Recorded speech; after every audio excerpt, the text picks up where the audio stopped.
So, I left for Scotland nice and early on Sunday morning, and as I got further north, my wet and rainy train ride turned into a snowy one, which was actually really pretty. I didn't realize it was going to get snowy, but I guess it actually does kind of get hilly up as you get further north. Due to a train kerfuffle, I ended up having 7 minutes in Glasgow, a city I was not originally meant to be in at all, at a different station than the one in which I arrived. And I quite enjoyed my 7 minutes in Glasgow. Seems like a nice place. I got a bit of a lay of the land as I walked, or rather scurried, between train stations. And after all of the changes and worrying on the train schedule, I did feel quite resentful towards this train. But it did indeed take me to Edinburgh, where I changed trains again. And then I got off in Lukers, where I got a bus. And then, after 2 trains and a bus and a long day of traveling and a good sleep, I woke up in St. Andrews.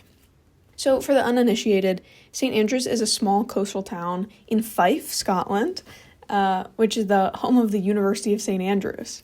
I was traveling there to see one of my favorite people ever, Brooklyn, who got right to showing me around town and the university. It is a beautiful town. It didn't hurt also that it was like super sunny the whole time I was there. It was pretty cold though, and the sun stayed pretty low in the sky all day, which was really interesting to see. Most of the buildings in St. Andrews are these like really cute little brick buildings that very much evoke like the British vibe. Also, not to mention the cobblestones, I feel like also really contributed to the British vibe. We walked around the ruins of St. Andrews Cathedral, which made me think a lot about what it must have looked like when like the Vikings invaded the area, and like also what the ruins used to look like. You know, normal things that ruins make you think of. And then we went out on the pier on the water, and the beaches and the water in St. Andrews are beautiful, but being on the coast does always make me really nervous. I always get worried about like ocean-related natural disasters. And while on the pier, Brooklyn and I, we talked a lot about this video that was posted by our old summer camp director quite recently. We had a very good time dissecting it, and the amount of conversations that we have about videos posted by this man is actually like a little bit immense. And St. Andrews had so many cute little shops that we explored, like a really awesome bookstore that had ladders on the shelves, and an adorable bakery, also lots of cafes. One of my absolute favorite parts of St. Andrews was getting to meet Brooklyn's friends, because I'd been hearing about them for years, and just like seeing the university and thinking like, wow, this is the place that my friend has been in for so long. Brooklyn and their roommate hosted a Mardi Gras party while I was there, because it was Mardi Gras while I was there. So I got to meet a lot of their friends and eat some really good food that was made by Brooklyn's roommate. And everybody I met was super kind and fun to talk to and interesting. So I'm very glad my friend is in good hands there. A standout experience I had while I was in St. Andrews was a conversation I had with a faculty member in the School of Divinity. So one of the days I was there, Brooklyn had a class, and I had a few hours to myself to like wander around, and I saw this sign for like postgraduate studies fair, and I figured I should see what they have because, hey, they might have something I'm interested in. And it was literally just like 10, maybe 15 tables in a room. It was super chill. And I talked to the people tabling for the School of Modern Languages for a while. But then I started looking for the classics department because I had a question. And it turns out they weren't at the fair at all that year. So instead, since I still had some time, I saw that there was a table for the School of Divinity. And I figured, well, now this is fascinating. I need to know more. And so we chatted a little bit about what programs they have. She seemed a little dispassionate when she was telling me this. Then we started talking about some other things, and like we ended up having an extended conversation that covered so much ground. We talked about ancient music and Fun Home, which is my favorite ever book, and Gavin Creel's Death, and syntax trees, and Waitress, which is my favorite ever musical, and historicity, and feeling small in a big world, and the IPA chart. Most of which, like a majority of those subjects, she brought up, which was crazy.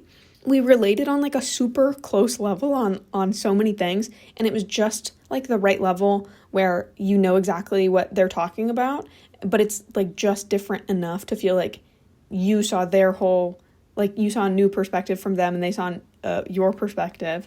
And I don't know, I just thought it was crazy how you can just like rock up to a a small coastal Scottish town and just have the most like locked in, like illuminating, relatable conversation with like a full stranger. And despite the fact that we didn't talk about things that were particularly intense, I guess like Gavin Creel's death, but I felt like I could express things that feel like very like vulnerable and important to me that I don't get the chance to express so much because the people I talk to just wouldn't have like the background. And so overall it was just this crazy thing where I felt so like completely cuttingly understood about just a wide variety of subjects, all that were like very important to me. And so a few minutes after I left the fair, I just went to the beach and just started like crying uncontrollably, like in a good way. So that was just, an experience that definitely stood out. I also got to ring while I was there. They have a tower on campus. The bells were super nice and the people were nice, and I got to rifle through all of the old books and papers that they had in the tower. And they showed me up to the belfry where they had a simulated bell of a kind that I had never seen before, which was very cool. And it's officially the first and only Scottish tower that I've rung in.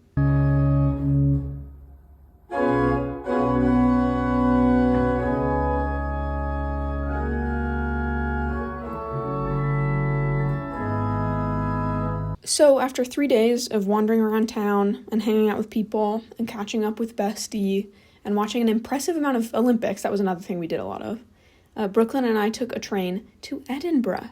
And by this time, I ran out of storage in my camera, so all I have from Edinburgh is phone pictures.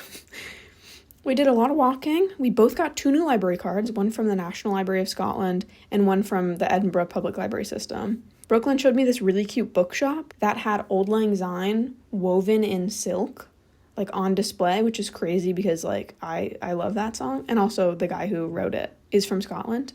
Brooklyn had Pret for the first time, which was awesome that I got to share something, so just so meaningful to me. While we were walking around the very touristy part of Edinburgh, we saw this sign in a shop, which I think definitely had its intended effect. Like everyone around this shop was going into all of the like Harry Potter shops and like the, very generic wizard shop. And then this one was just like a very different sort of patronage. For dinner, we went to this gay restaurant, which was like a gay bar, but a restaurant. And I do think it is also a gay bar, but we only really engaged with it in the restaurant capacity, and it was pretty good. And then after that, we walked to the train station where we each went our separate ways, Brooklyn back to St. Andrews and me back to London. I give Scotland 5 stars.